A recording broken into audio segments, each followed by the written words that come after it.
قرآن کی ہدایت بھول گئے، سنت کی فضیلت بھول گئے۔ اللہ کے رسول صلی اللہ علیہ وسلم فرماتے ہیں جس نے 10 مرتبہ سورہ اخلاص کی تلاوت کی، اللہ اس کے لیے جنت میں ایک محل تیار کر دیتے ہیں۔ پھر اللہ کے رسول صلی اللہ علیہ وسلم نے فرمایا جس نے 20 مرتبہ سورہ اخلاص پڑھا اس کے لیے اللہ 2 محل تیار کر دیتے ہیں۔ جس نے 30 مرتبہ سورہ اخلاص پڑھا اس کے لیے 3 محل اللہ تیار کرتے ہیں۔ الصمد کا معنی یہ ہے کہ اللہ سرداری، جو سید اللہ ہے، جو سردار ہے اللہ، وہ یہ ہے کہ اللہ کی پوری کائنات اللہ کی محتاج ہے اور اللہ کو اپنی کائنات میں کسی کی ضرورت نہیں ہے۔ ماں باپ سے محبت کیوں ہے؟ کیونکہ انہوں نے پیدا کیا۔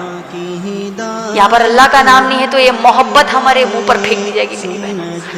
یہ کہنا کہ اللہ نے مجھے ماں باپ دیے ہیں، اللہ نے مجھے ماں باپ دیے ہیں، اللہ نے اتنے پیارے ماں باپ دیے ہیں، اللہ نے کہا ہے ماں باپ سے محبت کرو، اللہ نے کہا ہے ماں باپ کی فرما برداری کرو، تب جا کر وہ محبت اللہ کے پاس قابل قبول ہے۔ اللہ نے کہا ماں باپ غلط چیز کی تربیت دے رہے ہیں، غلط چیز کی طرف آمادہ کر رہے ہیں، تب جا کر تم ماں باپ کی نافرمانی کرو، تب اللہ کی بات ہے۔ قرآن کی ہدایت بھول گئے۔ السلام علیکم ورحمۃ اللہ وبرکاتہ۔ انشاءاللہ میں ساریہ فاطمہ بنت جناب عمران آج کے اس IREF پر منعقد ہونے والے خواتین کے اجتماع کی میں ناظمہ رہوں گی۔ یہ اجتماع IREF کے شعبہ خواتین کی جانب سے منعقد کیا جا رہا ہے اور انشاءاللہ آج کی طرح ہر بار ہفتے کے دن ایسا ہی اجتماع منعقد ہوتا رہے گا۔ تو آئیے سب سے پہلے ہم قرآن مجید کے چند آیت کی تلاوت سے ہمارے آج کے اس اجتماع کی شروعات کرتے ہیں۔ تلاوت آپ سب کو محترمہ سرہ فاطمہ بنت جناب عمران سنائیں گے۔ السلام علیکم ورحمۃ اللہ وبرکاتہ۔ انشاءاللہ اب میں سورہ اخلاص پڑھ کر سناؤں گی۔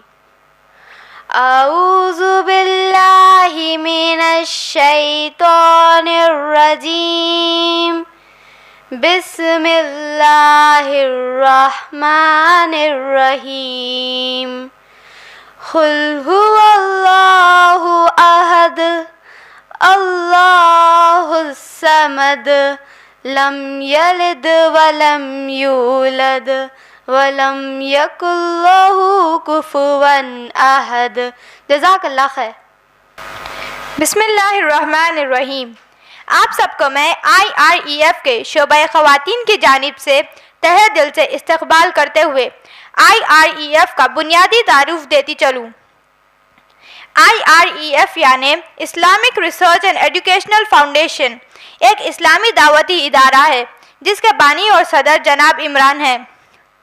IREF کی بنیاد ہمارے اس دور کے سب سے مشہور اور معروف مبلغ دین شیخ احمد دیدات کے دعوتی کام کے نہج پر رکھا گیا ہے۔ شیخ احمد دیدات سے متاثر ہو کر جناب عمران نے اسلامی دعوتی کام کو IREF کے ذریعے شروع کیا۔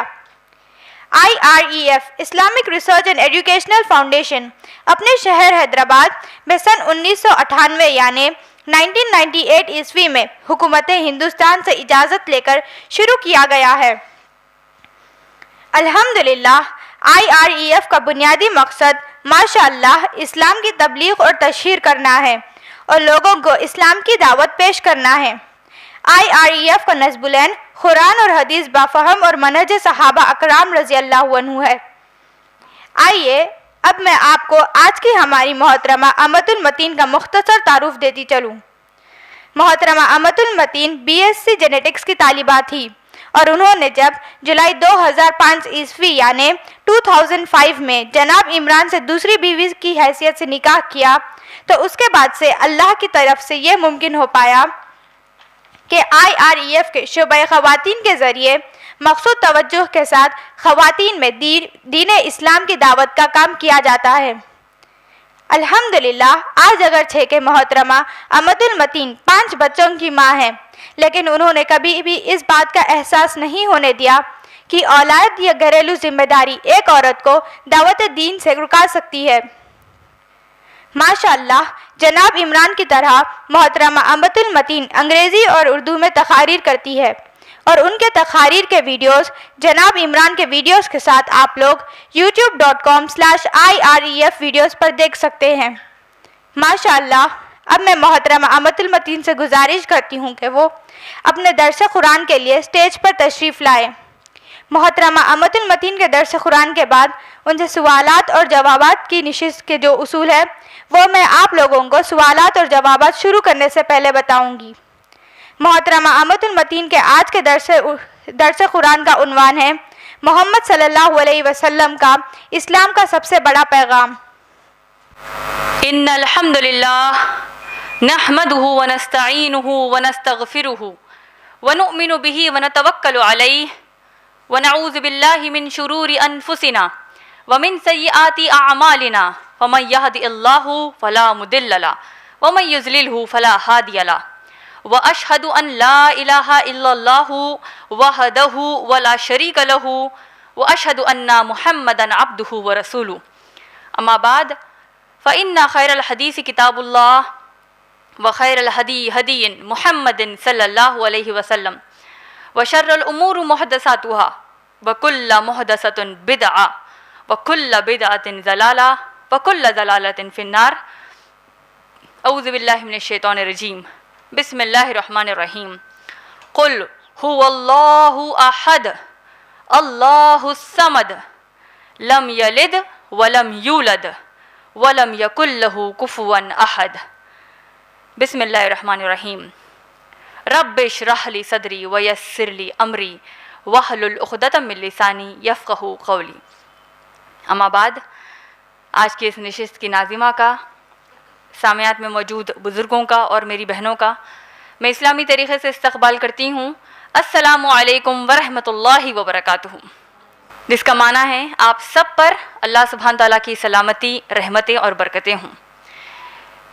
میرے آج کے درس قرآن کا عنوان ہے محمد صلی اللہ علیہ وسلم کا اسلام کا سب سے بڑا پیغام۔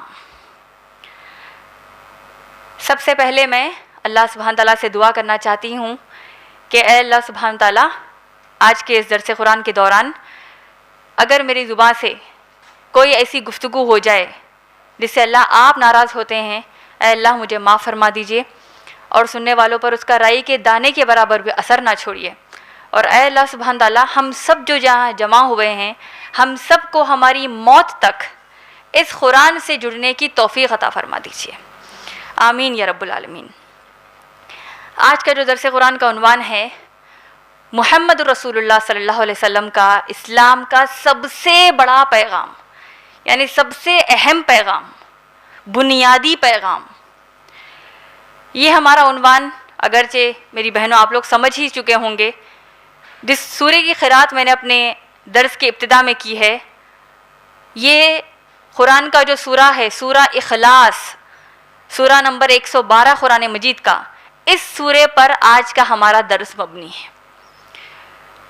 سورہ اخلاص قرآن کا وہ واحد سورہ ہے، اگرچہ کہ پارہ اما میں آپ دیکھیں گے کافی سورے ہیں جو ہم کو ماشاءاللہ یاد ہیں، ہم نے حفظ کیے ہیں، اپنی اولاد کو، ہمارے بھانجے بھانجیوں کو، چھوٹے بھائیوں کو، بہنوں کو یہ سورے، چھوٹی چھوٹی صورتیں، سورہ عادیات ہے، سورہ 3 ہے، سورہ فلق، سورہ ناس، یہ سورے ہم کو یاد ہے ماشاءاللہ۔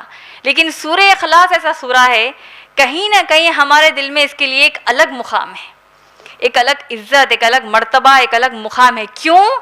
کیونکہ یہ اخلاص ہے، پیورٹی آف فیتھ، جو ایک مسلمان کا خالص ایمان کس کے اوپر؟ اللہ کے رسول صلی اللہ علیہ وسلم، صحابہ، صحابیات، قرآن، الگ الگ اللہ کے مخلوقات کے اوپر یہ سورہ نہیں ہے۔ جس ذات نے ان تمام چیزوں کو پیدا کیا، آپ کو اور مجھے پیدا کیا، اس اللہ رب العالمین کا تعارف مختصر میں اللہ نے اس سورے میں سمیٹ دیا۔ Beautiful definition of the creator by the creator himself. خالق کائنات نے اپنا جو تعارف سورہ اخلاص میں دیا، آپ قرآن میں دیکھیں گے اتنا پیارا، اگرچہ کہ پورا قرآن اللہ کا کلام ہے، لیکن اس سورے کو اللہ نے، اس سورے کو ایک مخصوص طور پر اللہ کے تعارف کے لیے اللہ نے منتخب کیا ہے۔ سورہ اخلاص کی فضیلتوں پہ اگر ہم بات کریں، ہم سب کو سورہ اخلاص یاد ہے، ہم اس کو نمازوں میں بکثرت پڑھتے ہیں ماشاءاللہ۔ اس کی فضیلتوں پہ اگر ہم بات کرنا شروع کر دیں تو گھنٹہ بھر یا اور وقت لگ جائے گا. مختصر میں اس کی فضیلت بتانا چاہتی ہوں. اس کے بعد یہ سورہ کیسے نازل ہوا, اس کا شان نزول کیا ہے, شان نزول کس کو کہتے ہیں, کن حالات میں قرآن کی صورتیں نازل ہوئی, وہ انشاءاللہ آپ کو بتاؤں گی. پھر اس میں جو عظیم مقصد, جو بڑا پیغام اللہ کے تعارف کا اس سورے میں, انشاءاللہ اس کے اوپر ذکر کروں گی. سب سے پہلے فضیلتیں ہم کو جاننا ہے, اس کے فضائل کیا ہیں اس سورے کے ہم کو معلوم ہے. اگر آپ غور کریں گے, ایک بنیادی فضیلت سورہ اخلاص کی ہم میں سے اکثریت مسلمانوں کو معلوم ہے کہ سورہ اخلاص کی تلاوت قرآن کی 1/3 حصے کی تلاوت کے برابر ہے. یہ ہم سب جانتے ہیں. یعنی قرآن کو اگر قرآن کے سوروں کو 3 حصوں میں بانٹ دیا جائے تو اللہ کے رسول صلی اللہ علیہ وسلم نے کیا فرمایا کہ سورہ اخلاص جو پڑھنے کا انعام, جو پڑھنے کا اجر اللہ تعالیٰ دیتے ہیں, وہ قرآن کے 1/3 حصے کی تلاوت کرنے کا جو انعام ہے اس کے برابر کا اللہ دیتے ہیں, ایکول ٹو 1/3 آف دا قرآن. یہ ہم کو معلوم ہے ماشاءاللہ. اس کے علاوہ اللہ کے رسول صلی اللہ علیہ وسلم کے پاس ایک خبر آئی ایک صحابی کے بارے میں کہ وہ صحابی سورہ اخلاص کی بہت زیادہ تلاوت کرتے ہیں, بہت زیادہ سورہ اخلاص پڑھتے ہیں. اللہ کے رسول صلی اللہ علیہ وسلم نے ایک ہی لفظ کہا, وجبت, یعنی واجب ہو گئی. صحابہ نے پوچھا یا رسول اللہ صلی اللہ علیہ وسلم کیا واجب ہو گیا اس صحابی پر؟ اللہ کے رسول صلی اللہ علیہ وسلم نے فرمایا اس شخص پر جنت واجب ہو گئی کیونکہ وہ سورہ اخلاص کو پڑھا کرتا تھا. اسی طریقے سے سورہ اخلاص جو پڑھتے ہیں ہم, اس سے ہماری دعائیں بھی قبول ہوتی ہیں. اللہ کے رسول صلی اللہ علیہ وسلم کو ایک صحابی کے بارے میں یہ معلوم ہوا کہ وہ صحابی اللہ سے دعا کیسے کرتے ہیں. ہم جو عام طور پر دعائیں اللہ سے کرتے ہیں, اب دیکھیں صحابہ کی دعائیں کیسی دعائیں ہیں. دیکھیے صحابی سورہ اخلاص کے ضمن میں کیسے اللہ سے دعا کر رہے ہیں, دعا کرتے ہیں اللہم انی اسألک بی اشہد ان لا الہ الا انت, اے اللہ سبحانہ تعالیٰ, اے میرے اللہ, اللہم انی اسألک, میں آپ سے مانگتا ہوں ایک فلاں چیز کہ بے شک میں گواہی دیتا ہوں کہ آپ کے سوا کوئی معبود نہیں. الاحد الصمد, آپ الاحد اور الصمد ہے. الذی لم یلد ولم یولد, اور وہ آپ ہے جو لم یلد ولم یولد ہے. ولم یکن لہ کفوا احد. اللہ کے رسول صلی اللہ علیہ وسلم کو جب یہ بات معلوم ہوئی کہ صحابی ایسی اللہ سے دعا کر رہے ہیں, سورہ اخلاص کے ضمن میں دعا کر رہے ہیں, اللہ کے رسول صلی اللہ علیہ وسلم نے فرمایا کہ یہ شخص اللہ کے اسم اعظم کے نام لے کر, اللہ کے عظیم نام لے کر اللہ سے دعا کر رہے ہیں, اللہ اس کی دعا قبول کریں گے. اسم اعظم یعنی وہ جو عظیم نام اللہ کے ہیں. اسم اعظم کون سے ہے؟ اس سورہ اخلاص میں 2 اسم اعظم ہیں, بیوٹیفل نیمز آف اللہ, بڑے پیارے اللہ کے 2 نام اس سورے میں اللہ نے رکھے ہیں. وہ کیا ہے؟ الاحد, الصمد. تو یہ فضیلتوں میں ایک ہم کو کیا بات سمجھ میں آئی؟ 1/3 قرآن کے حصے کے برابر سورہ اخلاص کا پڑھنا ہے, دعائیں قبول ہوتی ہیں. تیسری چیز, اللہ کے رسول صلی اللہ علیہ وسلم نے فرمایا کہ جس نے 10 مرتبہ سورہ اخلاص پڑھا, بشارت دیکھیے ماشاءاللہ, اللہ کے رسول صلی اللہ علیہ وسلم فرماتے ہیں جس نے 10 مرتبہ سورہ اخلاص کی تلاوت کی, اللہ اس کے لیے جنت میں ایک محل تیار کر دیتے ہیں. پھر اللہ کے رسول صلی اللہ علیہ وسلم نے فرمایا جس نے 20 مرتبہ سورہ اخلاص پڑھا اس کے لیے اللہ 2 محل تیار کر دیتے ہیں. جس نے 30 مرتبہ سورہ اخلاص پڑھا اس کے لیے 3 محل اللہ تیار کرتے ہیں.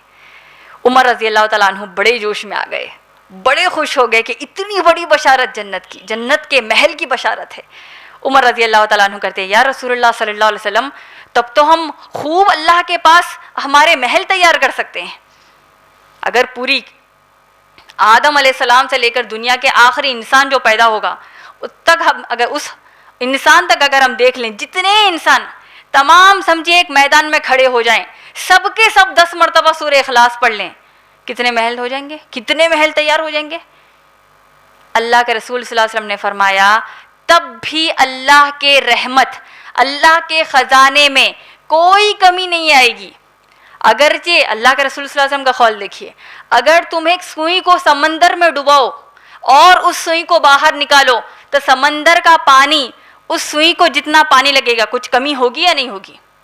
سوئی اگر آپ سمندر میں ڈبائیں گے، پیسیفک اوشن میں آپ، یا پھر کوئی بڑے اوشن جو 7 سمندر ہیں، اس میں اگر آپ ایک چھوٹی سوئی ڈبائیں گے اور اس کو باہر نکالیں گے، پانی جو تھوڑا سا پانی سوئی کو لگے گا، اس سے کیا سمندر کے پانی میں کمی آئے گی؟ آپ لوگ بولیے، نہیں آئے گی۔ اللہ کے رسول صلی اللہ علیہ وسلم نے فرمایا اس سمندر کے پانی میں کمی آ جائے گی لیکن اللہ کے خزانے میں کوئی کمی نہیں آئے گی۔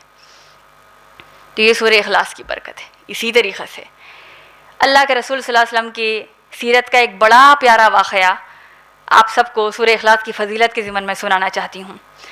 اللہ کے رسول صلی اللہ علیہ وسلم کا جو جنگ تبوک کا واقعہ پیش آیا، جنگ تبوک اگر ہم اسلامی جو ہماری تاریخ ہے اس کے حساب سے دیکھیں گے، علماء اکرام بتاتے ہیں کہ ہجرت کے جو سفر تھا، ہجرت کا جو سفر تھا اللہ کے رسول صلی اللہ علیہ وسلم کا، اس کے علاوہ اس کے بعد سب سے لمبا سفر تھا اللہ کے رسول صلی اللہ علیہ وسلم کا، تبوک کا جو واقعہ پیش آیا۔ تبوک کے مقام پر جب اللہ کے رسول صلی اللہ علیہ وسلم گئے، جنگ ہو گئی، شاید واپس ہو رہی تھی، کوئی ایک ایسا واقعہ ہوا ہے جہاں پر اللہ کے رسول صلی اللہ علیہ وسلم ایک صبح دیکھتے ہیں کہ سورج میں بڑی پیاری روشنی نظر آ رہی ہے۔ سورج عام طور پر جو نکلتا ہے وہ تو ہے اپنی جگہ، لیکن ایک بڑی سنہری، بہت پیارا، بہت روشن ہو چکا ہے سورج۔ صحابہ اللہ کے رسول صلی اللہ علیہ وسلم بڑے حیرت میں آ گئے کہ سورج تو روز نکلتا ہے لیکن آج اتنا چمکدار سورج کیسے ہو گیا، آج اتنا پیارا سورج کیوں دکھ رہا ہے؟ اللہ کے رسول صلی اللہ علیہ وسلم صحابہ سوچ ہی رہے تھے، اتنے میں جبرائیل علیہ السلام آئے۔ غور سے سنیے بشارت۔ جبرائیل علیہ السلام کہتے ہیں، اے اللہ کے رسول صلی اللہ علیہ وسلم، آپ صحابہ یہی دیکھ رہے ہیں کہ سورج اتنا چمکدار، اتنا روشن کن، اتنا پیارا آج غیر معمولی طور پر کیوں ہو چکا ہے؟ اللہ کے رسول صلی اللہ علیہ وسلم نے کہا، ہاں ہم وہی تو تعجب کر رہے ہیں۔ جبرائیل علیہ السلام نے کہا کہ آپ کے ایک فلاں صحابی مدینے میں ہیں جن کا انتقال ہو چکا ہے، اور یہ جو صحابی ہیں ان کی نماز جنازہ کے لیے اللہ نے 70,000 فرشتوں کو نازل کیا مدینے میں، کیونکہ یہ فرشتے آئے ہیں نماز جنازہ پڑھنے کے لیے، یہ مخصوص صحابی کے لیے، اسی لیے آج سورج اور یہ دن اتنا پیارا آج ہو چکا ہے۔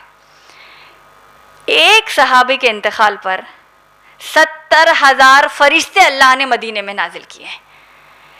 اللہ کے رسول صلی اللہ علیہ وسلم کو وجہ بتائی گئی، کیونکہ اے اللہ کے رسول صلی اللہ علیہ وسلم، اللہ نے یہ ایسے کیا، ایسا اسی لیے کیا، 70,000 فرشتوں کو اللہ نے ایک صحابی کے انتقال پر اسی لیے نازل کیا کیونکہ آپ کی امت میں یہ واحد شخص ہے جو سورہ اخلاص کی بکثرت تلاوت کرتے تھے۔ سبحان اللہ۔ اس صحابی کے بارے میں آتا ہے جس کا انتقال ہو چکا کہ وہ اٹھتے بیٹھتے چلتے پھرتے ہر وقت سورہ اخلاص کی تلاوت کرتے تھے۔ اللہ نے اتنا بڑا مقام دے دیا۔ تو فضیلتوں پہ اگر ہم بات کرنا شروع کر دیں تو سلسلہ ہی ختم نہیں ہوگا۔ اس سے ہم کو سمجھ میں کیا آیا کہ ہر وقت جتنا ہو سکے ہم سورہ اخلاص کو پڑھیں، اور آج کا جو ہمارا درس اس سورہ اخلاص پر ہے، اس کو سننے کے بعد آپ لوگ، میں، ہم سب انشاءاللہ اللہ کی یہ جو وحدانیت، اللہ کا جو اتنا پیارا تعارف خود اللہ نے سورہ اخلاص میں دیا ہے، اس کو لوگوں میں عام کریں گے، اور سورہ اخلاص پڑھتے وقت اللہ کے اس کلام کو سمجھنے کی کوشش کریں گے انشاءاللہ۔ یہ سورہ نازل کب ہوا؟ اللہ کے رسول صلی اللہ علیہ وسلم مسجد نبوی میں جب تھے، 3 عیسائی پادری، جو 3 کرسچن مشنریز ہوتے ہیں، جو عیسائیوں کی لوگ کی دین کا کام وہ لوگ جو کرتے ہیں، عیسائیت کو پھیلاتے ہیں، کہتے ہیں کہ عیسیٰ علیہ السلام نعوذ باللہ اللہ کے بیٹے ہیں، کہتے ہیں نعوذ باللہ۔ یہ لوگ مدینے کو آئے، اللہ کے رسول صلی اللہ علیہ وسلم سے کہا، اے اللہ کے رسول، آپ اللہ کے اپنے آپ کو رسول کہتے ہیں، محمد صلی اللہ علیہ وسلم، آپ اللہ کی عبادت کرنے کے لیے لوگوں کو کہتے ہیں، ہم آپ سے اسلام سیکھنا چاہتے ہیں۔ دیکھیے اب دعوت کا کام کیسے ہو رہا ہے، اللہ کے رسول صلی اللہ علیہ وسلم کر رہے ہیں ماشاءاللہ۔ اللہ کے رسول صلی اللہ علیہ وسلم یہ 3 جو عیسائی پادری تھے، نجران سے جو آئے ہوئے تھے، 3 کرسچن مشنریز جو تھے، ان کو اللہ کے رسول صلی اللہ علیہ وسلم، یہ لوگ جمعے کی نماز کے بعد کچھ آئے، جمعے کا پورا دن، ہفتے کا پورا دن، اتوار کا پورا دن، اللہ کے رسول صلی اللہ علیہ وسلم 3 دن 3 رات ان کو اللہ کے رسول صلی اللہ علیہ وسلم نے اسلام کے اوپر جو ان کے بے شمار سوالات تھے، اس کے جوابات قرآن اور سیرت کی روشنی میں اللہ کے رسول صلی اللہ علیہ وسلم دیتے گئے، یہاں تک کہ اتوار آ گیا، اللہ کے رسول صلی اللہ علیہ وسلم جیسے ہی جمعہ ختم پر تھا، جمعے کی نماز کے بعد یہ لوگ آئے، جمعے کی رات جب آ گئی، اللہ کے رسول صلی اللہ علیہ وسلم نے کہا کہ آپ لوگ دور سے آئے ہیں، آپ لوگ کے پاس یہاں رکنے کا کوئی ٹھکانہ نہیں، آپ میری مسجد نبوی میں رک جائیے۔ ایسے ہی جمعہ نکلا، ایسے ہی ہفتہ نکلا، اتوار بھی آ گیا۔ بالآخر یہ 3 جو عیسائی پادری تھے، انہوں نے اللہ کے رسول صلی اللہ علیہ وسلم سے کہا، اے محمد صلی اللہ علیہ وسلم، 3 دن 3 رات سے ہم آپ سے سوالات کر رہے ہیں اسلام کے اوپر بے شمار معلومات آپ سے ہوئے ہیں، ہر اسلام کی معلومات جو ہم کو آپ نے کہا قال اللہ، اللہ نے یہ کہا ہے، اللہ نے وہ کہا ہے، اللہ نے فلاں بات کہی قرآن میں، اللہ نے فلاں بات کہی، بے شمار اللہ کے اقوال آپ نے ہمارے سامنے پیش کیے۔ آخری سوال ہمارا آپ سے یہ ہے، ایک ہی سوال ہے، صرف یہ آخری سوال، آپ اس کا جواب ہم کو دے دیجیے، اللہ کون ہے؟ Who is اللہ؟ سبحان اللہ، اللہ کے رسول صلی اللہ علیہ وسلم 3 دن 3 رات تک اللہ کے بارے میں، قرآن کے بارے میں بے شمار اللہ کے رسول صلی اللہ علیہ وسلم علم کی باتیں کر رہے ہیں۔ آخری میں انہوں نے سوال کیا کہ یہ اللہ ہے کون؟ اللہ کے رسول صلی اللہ علیہ وسلم نے اللہ سے دعا کی، اللہ نے جبرائیل علیہ السلام کو بھیجا، اللہ نے سورہ اخلاص نازل کیا، اعوذ باللہ من الشیطان الرجیم، بسم اللہ الرحمن الرحیم، قل کہہ دیجئے ان سے، هو اللہ احد، وہ اللہ بالکل اکیلا ہے، اللہ الصمد، اللہ کو کسی کی ضرورت نہیں لیکن پوری کائنات کو اللہ کی ضرورت ہے، لم یلد ولم یولد، نہ اس کی اولاد ہے اور نہ وہ کسی کے ماں باپ ہے، وَلَمْ يَكُنْ لَهُ كُفُوًا أَحَدٌ، اس کے جیسا بالکل اکیلا کوئی بھی نہیں۔ 4 آیات نازل ہو گئی۔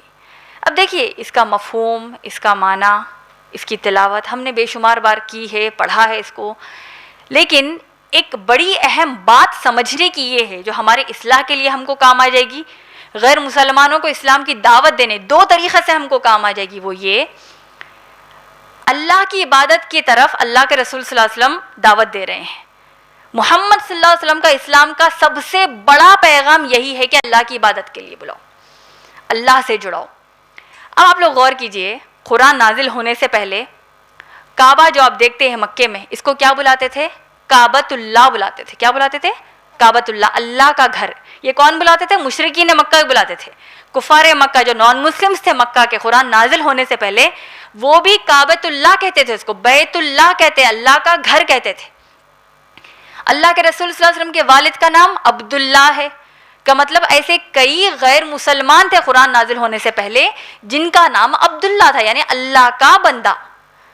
تو اب اللہ کے رسول صلی اللہ علیہ وسلم کس اللہ کی دعوت دے رہے ہیں؟ یہی سوال ان عیسائیوں کو آیا، یہی سوال مشرکین مکہ کو تھا کہ ہم تو اللہ کی ہی عبادت کر رہے ہیں، تو یہ محمد صلی اللہ علیہ وسلم ہم کو پھر لا الہ الا اللہ محمد رسول اللہ کا کلمہ کیا بتا رہے ہیں؟ اس بات کو تھوڑا اگر آپ غور کر لیں، آج کے ہمارے حالات حاضرہ میں چند ہماری مسلمان بہنیں بھی جو اس میں ملوث ہیں، ایک توحید صحیح نہ رہنے سے ہمارا جو ایک جنت کا ٹکٹ ہم نے مقرر کر لیا کہ مسلمان ہے جنت مل جائے گی، لیکن دیکھیے جو شرک غیر مسلمان کر رہے ہیں، اپنا اپنا محاسبہ کیجئے ہم کتنا شرک کر رہے ہیں، اللہ ہماری حفاظت کرے۔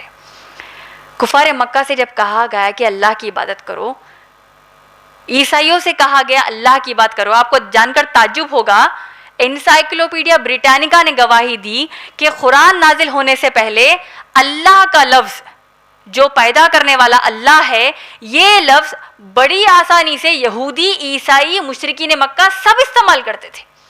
تب یہ نئی تعلیم کیا آ گئی، نعوذ باللہ، یہی ان کا مسئلہ تھا کہ کیا بتا رہے محمد صلی اللہ علیہ وسلم۔ تو اس کے اوپر آپ دیکھیں گے، اگر آپ آج کے دور میں بھی کسی غیر مسلمان سے بولیں کہ کیا آپ مانتی ہیں، آپ لوگ یہ ایکسپیریمنٹ کر کر دیکھ لیجئے، بات کر کے دیکھیے کسی غیر مسلمان سے، بڑے پیارے انداز سے ان سے پوچھئے، کیا آپ یہ مانتی ہیں کہ جس نے مجھے پیدا کیا، کیا اس نے آپ کو بھی پیدا کیا اور پوری کائنات کو پیدا کرنے والا ایک ہی ہے؟ کیا جواب ملے گا آپ کو؟ کوئی نہیں کہے گا کہ 1 ملین کو کسی نے پیدا کیا، 10 ملین کو کسی اور نے پیدا کیا، 1 بلین کو کسی اور نے پیدا کیا، کوئی بھی نہیں کہے گا، سب کہیں گے کہ آپ کے میرے پیدا کرنے والا کون ہے؟ ایک ہی ہے۔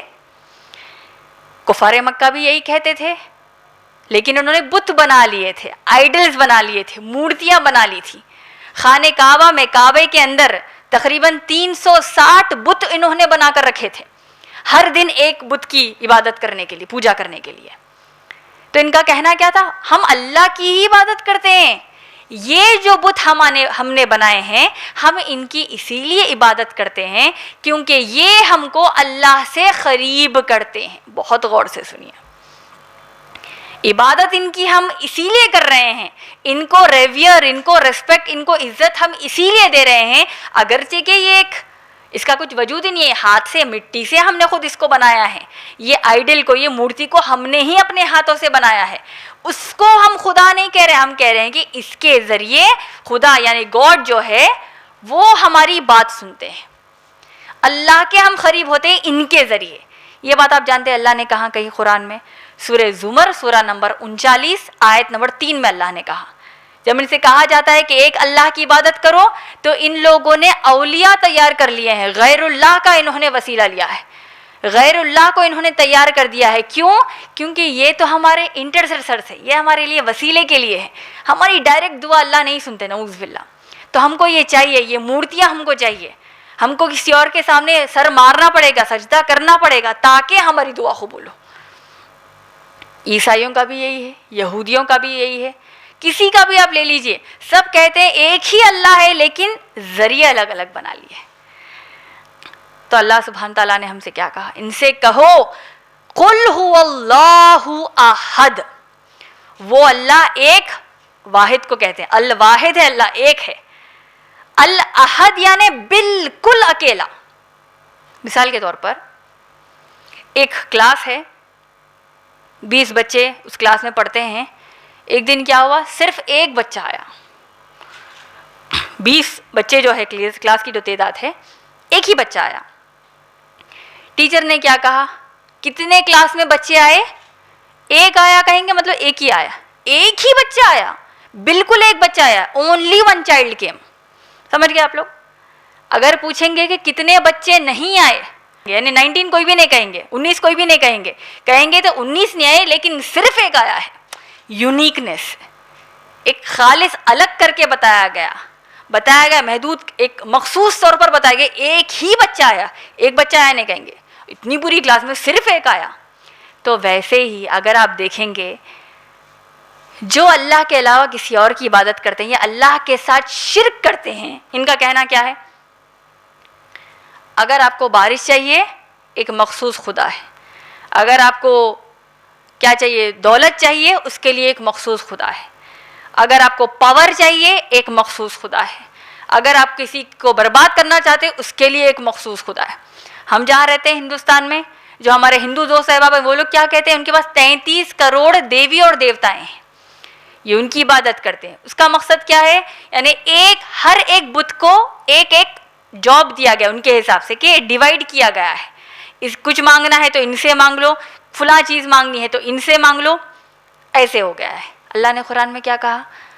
سورہ انبیاء کی آیت نمبر 22 میں اللہ نے کہا کہ اگر آسمان اور زمین میں الگ الگ خدا پیدا ہو جاتے، الگ الگ معبود پیدا ہو جاتے تو فساد اس زمین اور آسمان میں ہو جاتا. اب آپ سوچئے، اگر کوئی انسان پاور چاہتا ہے، طاقت چاہتا ہے، اور طاقت والے خدا کے پاس چلے گیا، لیکن جو خدا برباد کرنا چاہتا ہے اس نے ٹھان لی کہ میں اس کو برباد کر کے رکھوں گا. انسان چاہتا ہے کامیاب ہو جائے، تو یہاں کیا ہو گیا؟ خداؤں میں ہی لڑائی ہو گئی. یہ ہم نے کئی بار مائتھولوجی میں بھی پڑھا ہے کہ خدائیں خود لڑ رہے ہیں ایک دوسرے سے، نعوذ باللہ. تو گویا کہ جب ایک انسان کو پیدا کرنے کے لیے ماں باپ ہوتے ہیں، باپ ایک ہی ہوتا ہے، کسی کے 2 باپ ہوتے ہیں، نعوذ باللہ، ایسا کہنا بھی ہم کو گناہ تصور لیتے ہیں. ایک مثال دیتی ہوں میں آپ کو، ایک اور مثال دیتی ہوں اللہ الاحد کو سمجھنے کے لیے. ایک انسان ہے، اس کا باپ ہے، ایک باپ ہے جو اس کی معاشی ضروریات کو پورا کرتا ہے، اس کی اسکول کی پڑھائی، اس کا کھانا پینا، ہر حساب سے پیسوں کی مدد کرتا ہے. ایک باپ ہے جو گھر کی رہن سہن کے لیے ساتھ دیتا ہے. ایک باپ ہے جو گھمانے پھرانے میں مدد کرتا ہے. ایک باپ ہے جو بچے کی صحت کے لیے رکھتا ہے. تو یہ بہتر ہے یا ایک باپ رہنا بہتر ہے جو تمام چیزوں کے بچوں کا خیال رکھتا ہے؟ یہ مثال میں نے آپ کو کیوں دی؟ ہم باپ کے بارے میں سوچ بھی نہیں سکتے ایسی چیز. یہاں اللہ رب العزت اللہ کے بارے میں یہ گمان رکھتے ہیں، یہ خیال رکھتے ہیں، یہ کہتے ہیں کہ اللہ ایک اکیلا ہم سب کی ضروریات کو پورا نہیں کر سکتا، نعوذ باللہ. تو ہر چیز کا ایک ڈپارٹمنٹلائزیشن انہوں نے کر دیا. تو اللہ نے کیا کہا؟ میں واحد تو ہوں، میں قل هو اللہ احد ہوں، بالکل اکیلا ہوں. اس کا مطلب کیا ہوا؟ ہماری حفاظت کا بالکل اکیلے ذمہ دار اللہ ہے، ہمارے رزق کے لیے بالکل اکیلے اللہ ہے ذمہ دار، ہم کو پالنے والا واحد اللہ احد اللہ ہے.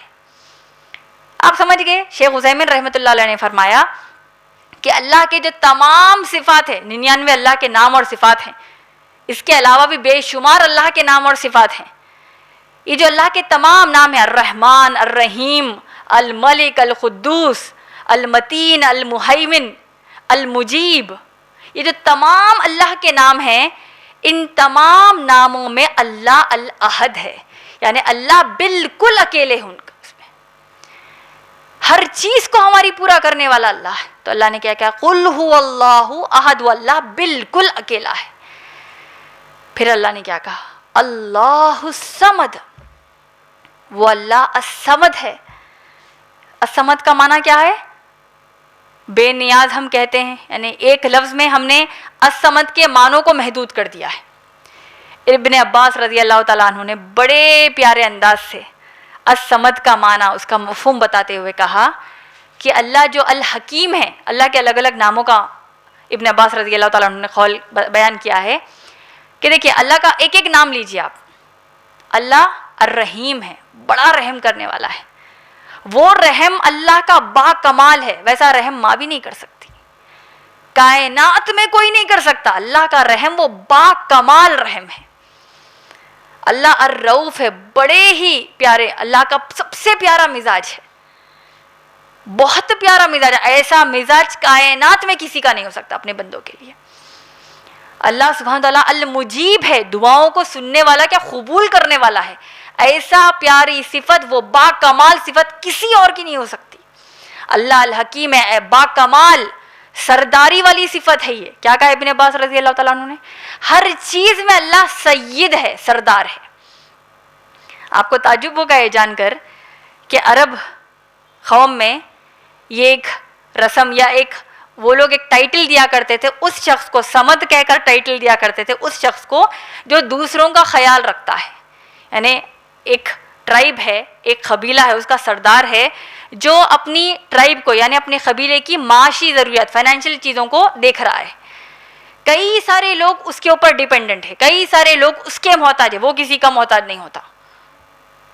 تو اللہ سبحانہ تعالیٰ نے اپنے آپ کو الصمد بلایا. اس قرآن نازل ہونے سے پہلے یہ لوگ ایک دوسرے کو صمد بلاتے، یعنی اس کے کئی سارے لوگ محتاج ہیں. جیسے کمپنی ہے، کمپنی کا CEO ہے، اس کی محتاجی میں اس کے تحت کتنے لوگ ہیں، تب سب کے سب جاب کر رہے ہیں، یہ انسان کے تحت محتاج ہے اس کے، یہی سیلری دے گا، یہی جاب دے گا، یہ صحیح سب دے گا. تو سمد کیا ہے؟ سردار ہے، سید ہے. ابن عباس رضی اللہ تعالیٰ عنہ کہتے ہیں کہ اللہ سید ہے، سردار ہے اپنی ہر صفت میں. اللہ کا کوئی مقابلہ کر ہی نہیں سکتا. اللہ جمیل ہے، سب سے زیادہ خوبصورت، اس میں بھی اللہ سید ہے. ہر اللہ کی صفت میں اللہ سید ہے. اس کے بعد ابن عباس رضی اللہ تعالیٰ عنہ نے الصمد کے بارے میں 2 جملوں میں بیان بڑے پیارے انداز سے کہا، جس کو اکثر ہم الصمد کے مفہوم میں لیتے ہیں کہ الصمد کا معنی یہ ہے کہ اللہ سرداری، جو سید اللہ ہے، جو سردار ہے اللہ، وہ یہ ہے کہ اللہ کی پوری کائنات اللہ کی محتاج ہے اور اللہ کو اپنی کائنات میں کسی کی ضرورت نہیں ہے. اگر ہمارے دماغ میں آئے گا ہم نماز جو پڑھ رہے ہیں وہ اللہ کے لیے پڑھ رہے ہیں، زکوٰۃ دے رہے ہیں اللہ کے لیے دے رہے ہیں، دین کا کام کر رہے ہیں کہ اللہ کے لیے کر رہے ہیں، اس کا معنی کیا ہوا؟ کہ تب اللہ کو ہماری ضرورت ہے تو ہم کر رہے ہیں؟ نعوذ باللہ. ہم کو اللہ کی ضرورت ہے اسی لیے ہم یہ اللہ کے لیے کر رہے ہیں، کیونکہ اللہ نے ہی ہم کو پیدا کیا. بعض ہمارے کئی ایسے مسلمان بیوقوف ہیں جو کیا کہتے ہیں آپ جانتے ہیں؟ دیکھیں اللہ سمد کو نہیں سمجھے اس لیے ایسے جہالت والے کفریہ والے جملے ادا کر دیتے ہیں. اللہ نے یہ جو پوری کائنات بنائی ہے وہ اسی لیے بنائیں تاکہ اللہ کو احساس ہو کہ اللہ کتنے بڑے ہیں. نعوذ باللہ. اللہ نے یہ تمام چیزیں دنیا اس لیے پیدا کی تاکہ اللہ کو معلوم ہو کہ اللہ کتنے عظیم ہے. نعوذ باللہ. یہ بھی آپ نے سنا ہوگا کہ اللہ نے اس دنیا کو پیدا کیا محمد صلی اللہ علیہ وسلم کے لیے. دنیا کو اللہ نے وجود میں اسی لیے لایا, اللہ نے یہ دنیا اس لیے پیدا کی کیونکہ اللہ محمد صلی اللہ علیہ وسلم کو پیدا کرنا چاہتے تھے. نعوذ باللہ. جبکہ اللہ نے قرآن میں سورہ زاریات کی آیت نمبر 56 میں کیا کہا؟ اللہ نے کیا کہا؟ وَمَا خَلَقْتُ الْجِنَّ وَالْإِنسَ إِلَّا لِيَعْبُدُونَ. ہم نے انسانوں اور جنات کو صرف ایک ہی مقصد کے لیے پیدا کیا ہے کہ صرف میری عبادت کرے. اللہ کے رسول صلی اللہ علیہ وسلم کو اللہ نے کہا سورہ انعام کی آیت نمبر 162 میں, کہو قل, کہو ان سے, انا صلاتی, میری صلاح, و نسکی, میری قربانیاں, و محیایا, میرا جینے کا مقصد, و مماتی, اور میری موت کی وجہ, للہ رب العالمین, سب کے سب اللہ رب العالمین کے لیے. تو نعوذ باللہ یہ کتنی جرت ہماری کہ ہم کہہ دیں کہ اللہ نے کائنات کو نبی صلی اللہ علیہ وسلم کے لیے پیدا کیا. اللہ سمد ہے, اللہ کو کسی کی ضرورت نہیں ہے. اللہ کے رسول صلی اللہ علیہ وسلم کو, تمام انبیاء کو, تمام صحابہ کو, تمام اولیاء اللہ کو, تمام شہداء کو, تمام صالحین کو, کفار کو, منافق کو, ہر ایک کو اللہ کی ضرورت ہے. اللہ کو کسی کی ضرورت نہیں. اللہ الصمد. پھر اللہ نے کیا کہا؟ لم یلد ولم یولد. نہ اس کی اولاد ہے نہ اس کے کوئی ماں باپ ہے. آج دنیا میں جتنے باطل آپ خداؤں کی یہاں پر لوگ ہمارے دنیا میں عبادت کرتے ہیں, کسی کا باپ ہے, کسی کے بچے ہیں, کسی کی صورت جانور کی ہے, کسی کی انسان کی ہے, کوئی الگ ہی مخلوق ہے. ہر حساب سے آپ دیکھیں گے کہ انہوں نے اللہ کو ایک جینیالوجی دی ہے, نعوذ باللہ, نسب ہے. اور جب سورہ اخلاص نازل ہوا, جب یہ جو عیسائی آئے تھے اللہ کے رسول صلی اللہ علیہ وسلم کے بعد اللہ کے بارے میں پوچھنے, انہوں نے, آپ جانتے ہیں, الگ طریقے سے سوال اور ایک کیا کیا تھا کہ جو اللہ کے بارے میں آپ بتا رہے ہیں, اللہ کا فیملی بیک گراؤنڈ کیا ہے بتائیے. آپ جس اللہ کی ہم کو دعوت دے رہے ہیں, اللہ کا نسب کیا ہے, نعوذ باللہ, بیک گراؤنڈ کیا ہے. جو باطل خداؤں کی عبادت کرتے ہیں ان کے پاس ایک بیک گراؤنڈ ہے کہ جس کی عبادت کرتے ہیں. مثال کے طور پر عیسیٰ علیہ السلام کی عبادت کرتے ہیں, اگرچہ عیسیٰ علیہ السلام اللہ کے عظیم رسول ہیں. عیسیٰ علیہ السلام نے اپنی زندگی میں ایک بار بھی نہیں کہا کہ میری عبادت کرو. الٹا سورہ مائدہ کی آیت کے حساب سے عیسیٰ علیہ السلام خود قیامت میں اللہ کے سامنے کہیں گے, اے اللہ, یہ جو میری عبادت کر رہے ہیں, میں نے تو ان سے کبھی بھی نہیں کہا تھا میری عبادت کریں. اور انہوں نے عیسیٰ علیہ السلام سے اتنی زیادہ محبت کی کہ ان کو اللہ کا جنا ہوا بیٹا بنا دیا. نعوذ باللہ. اللہ نے کیا کہا؟ یہ شرک ہے, بت پرستی شرک ہے, سب سے بڑا شرک, جس سے اللہ سب سے زیادہ نفرت کرتے ہیں, جس کے پاس اللہ کے پاس بالکل وہ قابل قبول نہیں ہے, وہ ہے اللہ کے لیے بیٹا قرار کرنا. اس بات کی گواہی آپ کو سورہ مریم سورہ نمبر 19 کی آیت نمبر 88 سے لے کر 92 تک ملے گی. اللہ سبحانہ تعالیٰ نے کہا وَقَالُوا اتَّخَذَ الرَّحْمَنُ وَلَدًا. یہ لوگ کہتے ہیں کہ اللہ الرحمن نے بیٹا جنا ہے. نعوذ باللہ.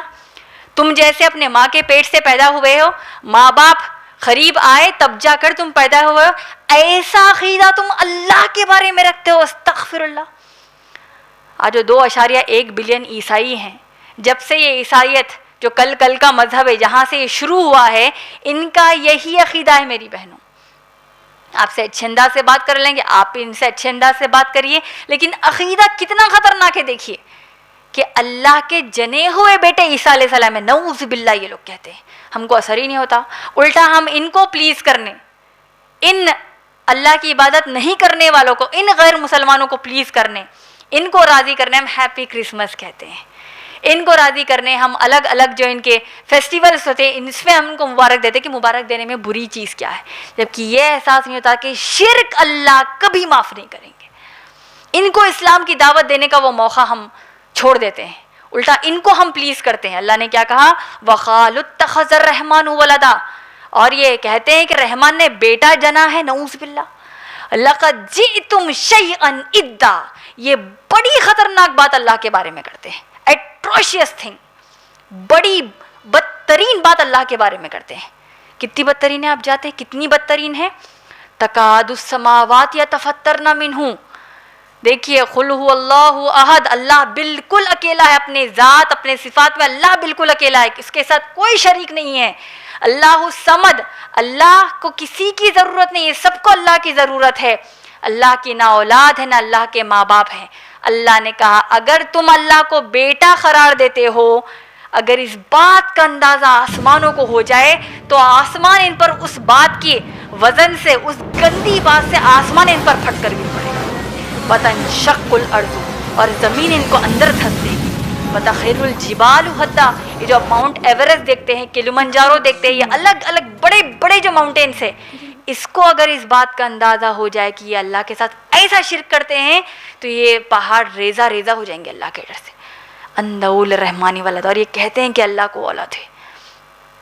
تو اللہ نے اس سورہ اخلاص میں خلوص کا، اللہ نے بڑے ہی پیارے، بڑے ہی پاکیزگی کے انداز سے اللہ نے بتا دیا، لم یلد ولم یولد، نہ اس کی اولاد ہے اور نہ اس کے ماں باپ ہے۔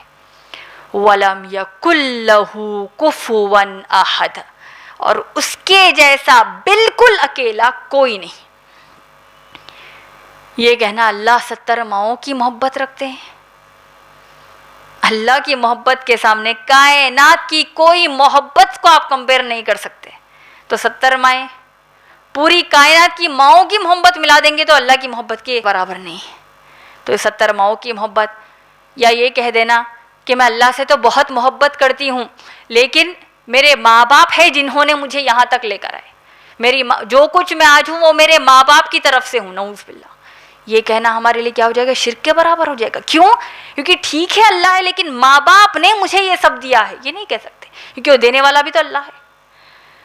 آج میں جو کچھ ہوں، ایسے جملے ہمارے منہ سے اکثر نکل جاتے ہیں، آج میں جو کچھ ہوں میرے ماں باپ کی بدولت ہوں، آج میں جو کچھ ہوں میرے شوہر کی بدولت ہوں، آج میں جو کچھ ہوں میرے مالک کی بدولت ہوں۔ اللہ نے مجھے قابل بنایا، اللہ نے میرے مالک کو، اللہ نے میرے شوہر کو، اللہ نے میرے ماں باپ کو ذریعہ بنا دیا میری کامیابی کا۔ اللہ کا نام ہی نہیں آج ہماری زبان پر۔ آج پوچھ لیجیے سب سے زیادہ کس سے محبت کرتے ہیں؟ کہہ دیں گے ماں باپ۔ ماں باپ سے محبت کیوں ہے؟ کیونکہ انہوں نے پیدا کیا۔ یہاں پر اللہ کا نام نہیں ہے تو یہ محبت ہمارے منہ پر پھینک دی جائے گی میری بہنوں۔ یہ کہنا کہ اللہ نے مجھے ماں باپ دیے ہیں، اللہ نے مجھے ماں باپ دیے ہیں، اللہ نے اتنے پیارے ماں باپ دیے ہیں، اللہ نے کہا ہے ماں باپ سے محبت کرو، اللہ نے کہا ہے ماں باپ کی فرما برداری کرو، تب جا کر وہ محبت اللہ کے پاس قابل قبول ہے۔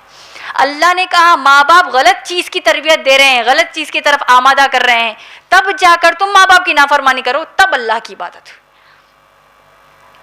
آپ کو کوئی کچھ چیز مل جاتی ہے، سب کی سب چیز اللہ، کچھ بھی اللہ آپ کو دے رہا ہے تو کسی انسان کو اس کو کریڈٹ مت دیجیے، صرف اللہ کو دیجیے۔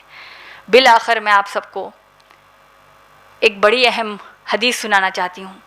اللہ کے رسول صلی اللہ علیہ وسلم نے فرمایا کہ انسان کے تمام جو رشتے ہیں، جس میں سب سے زیادہ انسان سے جو محبت، انسان سے قربت والا رشتہ اللہ نے ماں باپ کا رشتہ رکھا ہے، اس کے اوپر کوئی دو رائے نہیں ہے۔ اور ماں باپ کے رشتے میں بھی ماں کی جو محبت ہے اس کا مقابلہ باپ بھی نہیں کر سکتا، یہ بھی بات ہم کو معلوم ہے۔ وہ ماں جو کئی بار اپنی اولاد سے جو اتنی بے لوث محبت کرتی ہے، اگرچہ کہ اس کا بچہ گورا ہو یا کالا، دبلا ہو یا موٹا، خوبصورت ہو یا بدصورت، لیکن ماں اپنے بچے سے اتنی زیادہ محبت کرتی ہے کہ کئی بار ماں رات میں جاگ جاگ کر اپنی اولاد کے لیے خوب دعائیں کرتی ہے، اتنی دعائیں اپنے لیے بھی نہیں کرتی۔ ایک پورے دنیا کی جو مائیں ہیں، تمام ماؤں کی محبت کو اگر ہم ایک جگہ سمیٹ دیں اور اللہ کی جو اپنے ایک بندے سے محبت ہے اس کے ساتھ کمپیئر کریں گے تو کیا ہوگا آپ جانتے ہیں؟ ذرہ برابر بھی برابر نہیں ہوں گے، یعنی ایٹمز ویٹ کے برابر بھی کائنات کی تمام ماؤں کی محبت اللہ کے اپنے ایک بندے کی محبت کے بھی برابر نہیں ہوں گی۔ پھر بھی ہم جانتے ہیں ماں سے ہم بہت زیادہ محبت کرتے ہیں، ماں کی محبت اتنی عظیم ہے کہ ماں اپنے لیے، ہمارے لیے اتنی زیادہ دعائیں کیا کرتی ہیں کہ اولاد کو تکلیفوں سے، مشکلات سے بچائیں، ہے کہ نہیں؟ اولاد کی بھلائی کے لیے ماں کے ہاتھ اتنے دعائیں میں اٹھتے، کائنات میں کسی کے نہیں اٹھتے۔ لیکن اللہ جب اپنے بندے سے محبت کرتے ہیں، اور خاص طور پر اللہ جب اپنے نیک بندوں سے جو سب سے زیادہ محبت کرتے ہیں، اللہ کی محبت کا انداز یہ ہے کہ اللہ سبحانہ و تعالیٰ جس بندے سے جتنی زیادہ محبت کرتے ہیں، اللہ اس شخص کو اتنی زیادہ تکلیفوں میں اور آفتوں میں اس دنیا کی زندگی میں ڈالتے ہیں۔ دیکھیے اللہ کا انداز، اللہ کی محبت کا انداز دیکھیے کہ جس سے جتنی محبت اس کو اتنی زیادہ تکلیفیں اور مشکلات میں اللہ ڈالتے ہیں۔ اور آپ جانتے ہیں اللہ کے رسول صلی اللہ علیہ وسلم، قربان ہو جائے ہم سب، اللہ کے رسول صلی اللہ علیہ وسلم فرماتے ہیں کہ اللہ ایسا اسی لیے کرتے ہیں کیونکہ اس بندے کو نہ صرف آخرت میں تمام تکلیفوں سے بچانے کے لیے اللہ ایسے کرتے ہیں، بلکہ اس شخص کو جنت میں اونچا مقام دینے کے لیے اللہ یہ کرتے ہیں۔